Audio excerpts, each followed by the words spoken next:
Hello mga friend! Ito po muli si Ate Lek at dito sa amin ngayon ay medyo malakas ang ulan. Ayan, tumila-tila na siya ng konti at dahil sa umuulan dito ay masarap kumain. Ayan, nagsasaing na ako at para makakain sana ako at naalala ko may ulam nga pala ako sa ref. At ito ay leftover ko nung isang araw at gusto kong mapainit ito. Ito ay ginataang gulay.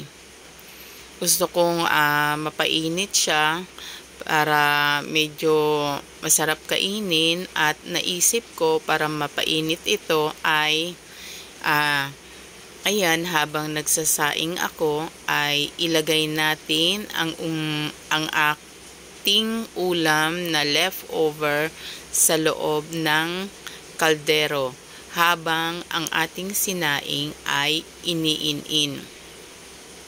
Parang 2 in 1.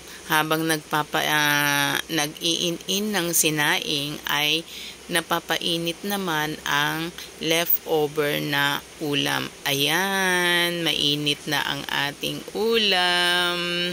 Masarap na yan kasi mainit na siya. At shout out nga pala kay Jen Frago.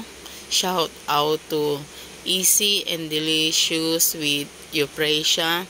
Shout out to Sonia Fernandez. Shout out to DJ M Mix Vlog. Ayan, mainit na ang ating ulam at ready na para kumain. Mainit na rin ang ating sinaing.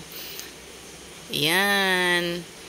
Nakatipid na naman tayo mga friend. Isang tipid tips. Ayan.